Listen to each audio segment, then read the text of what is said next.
प्रिय विद्यार्थियों, मैं डॉक्टर इकबाल, सह आचार्य इतिहास विभाग, राजकीय महाविद्यालय झालावाड़। आज हम चर्चा करेंगे अलाउद्दीन खिलजी के बारे में, जो 1296 ईस्वी में गद्दी पर बैठा और जिसने 1316 ईस्वी तक यानी लगभग 20 वर्षों तक शासन किया। 1296 ईस्वी में अपने चाचा और ससुर जलालुद्दीन का वध करके और उसके पुत्र रुकनुद्दीन इब्राहिम को दिल्ली छोड़ने के लिए बाध्य करने के पश्चात अलाउद्दीन दिल्ली के सियासत पर बैठा। उस अवसर पर उसने अबुल मुजफ्फर सुल्तान अलाउद्दीनिया व दीन मोहम्मद शाह खिलजी की उपाधि धारण की। एक विजेता, शासक और शासन प्रबंधक की दृष्टि से मध्य युग के इतिहास में अलाउद्दीन खिलजी का एक विशिष्ट और गौरवपूर्ण स्थान है। अलाउद्दीन को महान कहकर नहीं पुकारा गया है, परंतु वे महानता के काफ़ी निकट था और तुलनात्मक दृष्टि से दिल्ली सल्तनत के सुल्तानों में उसे महान स्वीकार करना अनुचित नहीं होगा। जहाँ तक अलाउद्दीन खिलजी के प्रारंभिक जीवन के बारे में सवाल है, तो वह जलालुद्दीन के भाई शहाबुद्दीन मसूद खिलजी का पुत्र था। अलाउद्दीन के प्रारंभिक जीवन अथवा उसकी जन्म तिथि के बारे में कुछ स्पष्ट जानकारी नहीं मिलती है। ऐसा लगता है कि अलाउद्दीन को पढ़ने लिखने की शिक्षा कम प्राप्त हुई, परंतु शस्त्र विद्या में काफ़ी निपुण हो गया था। खिलजी क्रांति में उसने महत्वपूर्ण भाग लिया और जब जलालुद्दीन सुल्तान बना तो उसे अमीर तुजुक और उसके छोटे भाई अल्माज बेग को अमीर आखूर का पद दिया गया। जलालुद्दीन ने अपनी एक पुत्री का विवाह भी अलाउद्दीन के साथ किया और एक अन्य पुत्री का विवाह अल्माज बेग के साथ किया। मलिक छज्जू के विद्रोह को दबाने में भी अलाउद्दीन ने महत्वपूर्ण भाग लिया, जिसके कारण उसे कड़ा मानिकपुर की सूबेदारी दी गई और धीरे धीरे अलाउद्दीन आगे बढ़ता चला गया और उसने अनेक महत्वाकांक्षी खिलजी सरदार भी उसके चारों तरफ एकत्र हो गए और अपने सम्मान और पद में वृद्धि की लालसा से अलाउद्दीन को सुल्तान बनने की प्रेरणा उन्होंने देना शुरू कर दिया।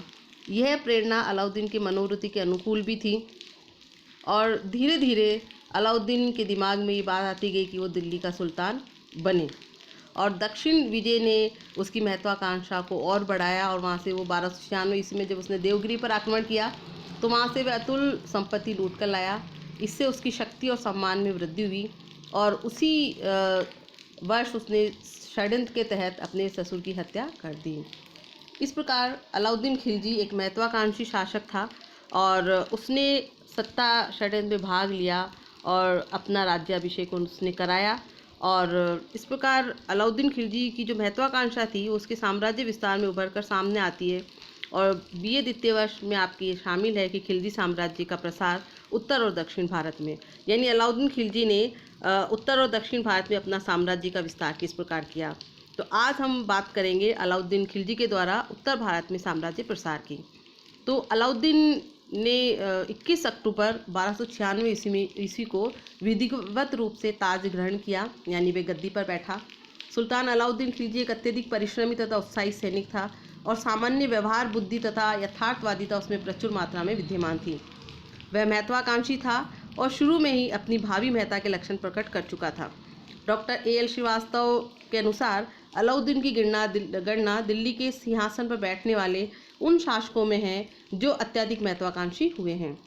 अलाउद्दीन को अपने शासनकाल के प्रारंभिक वर्षों में निरंतर सफलता मिलती गई, इससे उसका दिमाग ही फिर गया। विद्यार्थियों, अब वह अत्यंत असंभव योजनाएं बनाने लगा। वह एक नया धर्म स्थापित करना चाहने लगा। विश्व विजेता के रूप में वह सिकंदर महान का अनुकरण करने की इच्छा भी करने लगा। इन योजनाओं के बारे में उसने अपने एक मित्र जो दिल्ली के काजी भी थे अलाउल मुल्क से सलाह मशवरा किया। उसने उसकी योजनाओं की अनुपयोगिता के बारे में बताया। उसकी पहली योजना के विषय में काजी ने कहा कि जब तक संसार कायम है धर्म प्रवर्तक के पद का कभी राजाओं से संबंध न हुआ है और न होगा ही। यद्यपि कुछ धर्म प्रवर्तकों ने राजकाज भी चलाया है। दूसरी योजना के बारे में उसने कहा कि अभी तो हिंदुस्तान का एक बड़ा भाग अविजित है, राज्य पर मंगोलों के आक्रमण का भय है तथा सुल्तान की अनुपस्थिति में राज्य चलाने वाले अरस्तु के समान कोई वजीर भी नहीं है। इसके बाद सुल्तान ने अपनी पागलपन भरी योजनाओं का परित्याग किया, किंतु फिर भी उसने अपने सिक्कों पर अपना उल्लेख द्वितीय सिकंदर के रूप में करवाया, यानी उसने अपने सिक्कों पर लिखवाया सिकंदर सानी, यानी सिकंदर के जैसा। तो इस प्रकार साम्राज्य विस्तार की महत्वाकांक्षा उसके दिमाग में रही। अब हम बात करेंगे अलाउद्दीन के द्वारा किए गए साम्राज्य विस्तार की। तो अलाउद्दीन खिलजी ने प्रशासनिक ढांचे को नियोजित करने एवं सत्ता को चुनौती देने वाले वर्गों का दमन करके राज्य विस्तार की योजना बनाई। उसका प्रमुख उद्देश्य अपने साम्राज्य का विस्तार कर संपूर्ण भारत पर अपना एक छत्र राज्य स्थापित करना था। अपने इस उद्देश्य में भी अलाउद्दीन खिलजी को प्रशंसनीय सफलता प्राप्त हुई। प्रोफेसर सचिश चंद लिखते हैं कि 25 वर्षों के अंतराल में दिल्ली सल्तनत की सेनाओं ने न केवल गुजरात और मालवा पर कब्जा किया और राजस्थान के अधिकांश राजाओं को अधीन बनाया, बल्कि दक्कन और मदुरै तक दक्षिण भारत को भी रौंद डाला। कालांतर में इस विशाल क्षेत्र को दिल्ली के सीधे प्रशासनिक नियंत्रण में लाने का प्रयास किया गया। प्रसार के इस नए युग का आरंभ अलाउद्दीन खिलजी ने किया और इसे उसके उत्तराधिकारियों ने जारी रखा। मोहम्मद बिन तुगलक के शासनकाल में यह प्रसार अपने चरम बिंदु पर पहुंच गया। अलाउद्दीन के शासनकाल में भारत के विभिन्न भागों में मुस्लिम राज्य का शीघ्रता से विस्तार हुआ। सर वुल्जले हेग इस संदर्भ में लिखते हैं कि इसके साथ सल्तनत का साम्राज्य काल आरंभ होता है, जो लगभग आधी शताब्दी तक चलता रहा। डॉक्टर ए एल श्रीवास्तव के अनुसार अलाउद्दीन ने दिल्ली सल्तनत की सीमाओं से बाहर स्थित स्वतंत्र हिंदू राज्यों को जीतने की एक विशाल योजना तैयार की। इसलिए उसकी बाह्य नीति का एक ही मुख्य उद्देश्य था, भारत में किसी स्वतंत्र हिंदू राज्य का अस्तित्व शेष न रहने देना। अपनी नीति तय करने के बाद अलाउद्दीन ने साम्राज्य विस्तार का कार्य शुरू किया। उसने अपने पड़ोसी राज्यों पर आक्रमण करने से पहले उसने किसी उचित कारण अथवा बहाने की प्रतीक्षा करना आवश्यक नहीं समझा। यानी अपने पड़ोसी राज्यों पर हमला करने से पहले कोई स्पष्ट कारण उसके लिए जरूरी नहीं था। उसे अपने साम्राज्य विस्तार के लिए बस आक्रमण ही करना था। उसके अधिकतर युद्ध समस्त देश की विजय के दृढ़ संकल्प को पूरा करने के लिए लड़े गए थे। अब हम बात करेंगे अलाउद्दीन खिलजी की विजय नीति के बारे में या साम्राज्य प्रसार की नीति के बारे में कि वो नीति किस प्रकार की थी। तो अलाउद्दीन की विजयों को दो भागों में विभाजित कर सकते हैं हम, अर्थात उत्तरी भारत की विजय तथा दक्षिणी भारत की विजय। अलाउद्दीन बड़ा ही चतुर राजनीतिज्ञ था। सबसे पहले उसने संपूर्ण उत्तरी भारत को नतमस्तक करने की योजना बनाई। इसके बाद उसने दक्षिणी भारत को अपने अधिकार में लाने का प्रयास किया। अपनी इन दोनों विजय यात्राओं में अलाउद्दीन खिलजी ने एक ही प्रकार की नीति का अनुसरण नहीं किया, वरन उसने तो विभिन्न प्रकार की नीतियों को अपनाया। उत्तरी भारत का कोई भी भाग उसकी राजधानी से बहुत ज़्यादा दूर नहीं था, अतएव वह उन्हें अपने राज्य में सम्मिलित कर वहां अपने अधिकारी रखकर अपनी सत्ता स्थापित रख सकता था। अतएव उत्तरी भारत में उसने इस नीति का अनुसरण किया, परंतु दक्षिण भारत उसकी राजधानी से बहुत दूर स्थित होने के कारण इस नीति का अनुसरण करना अव्यावहारिक था। इसलिए दक्षिण भारत के राज्यों पर विजय प्राप्त करने के उपरांत वह उसके राजाओं को अपना करद बनाकर उन्हें उनका राज्य लौटा देता था। उसकी इस नीति में उसकी राजनीतिक दूरदर्शिता दिखाई देती है। प्रिय छात्रों, हम प्रथम वर्ष में पढ़ा था कि समुद्रगुप्त ने, जो गुप्त वंश का एक महान शासक था, उसने भी यही नीति अपनाई थी कि उत्तर भारत के जो आर्यावर्त के राज्य थे उनको उसने आक्रमण किया, उन्हें विजय किया और उन्हें अपने राज्य का हिस्सा बना लिया। लेकिन दक्षिणापथ के राज्यों को उसने सिर्फ अपना करद राज्य बनाकर छोड़ दिया था, यानी वार्षिक कर लेकर वे संतुष्ट हो गया था और उसे इस प्रकार अलाउद्दीन खिलजी ने भी वही नीति अपनाई, क्योंकि वो जानता था कि ये अव्यावहारिक होगा कि वो दक्षिण के राज्यों को दिल्ली पे बैठ के अपने शासन के अंतर्गत ले पाए।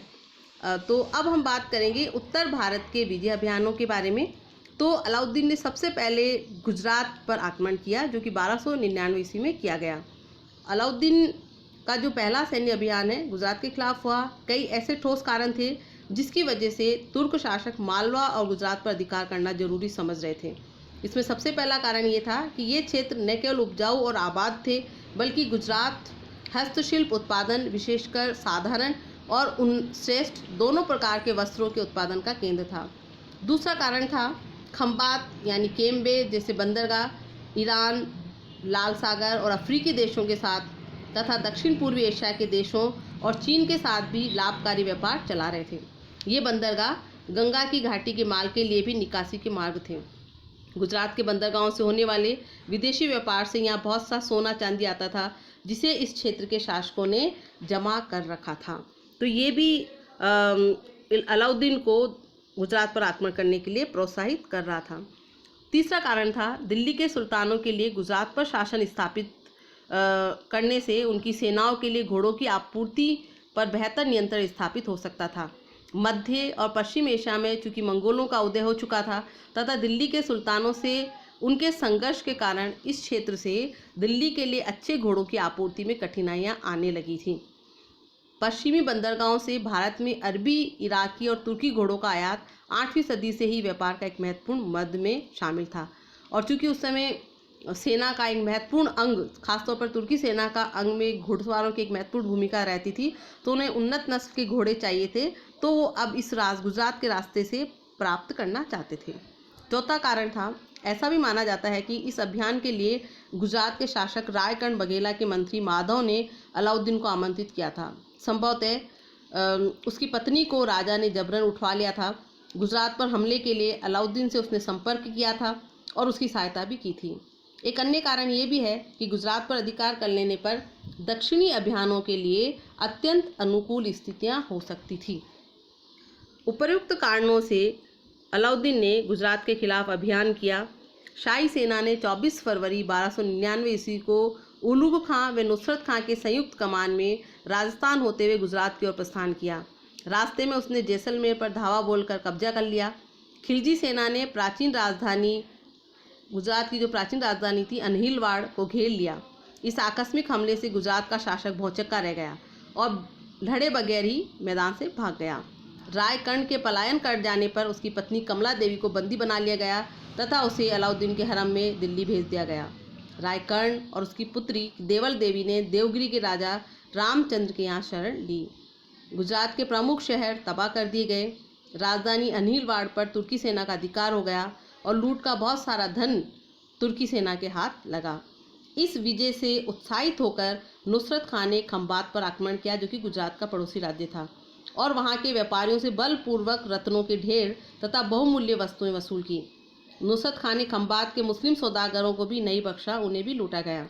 यहाँ उसे काफूर नामक हिंदू खोजा भी मिला, जिसे लूट के माल के साथ दिल्ली भेज दिया गया, जिसने जल्द ही अलाउद्दीन का विश्वास प्राप्त कर लिया और बाद में वे प्रधानमंत्री के पद तक पहुंच गया और अलाउद्दीन के शासनकाल के अंतिम दशक में प्रशासनिक और सैनिक गतिविधियों में उसने महत्वपूर्ण भूमिका निभाई।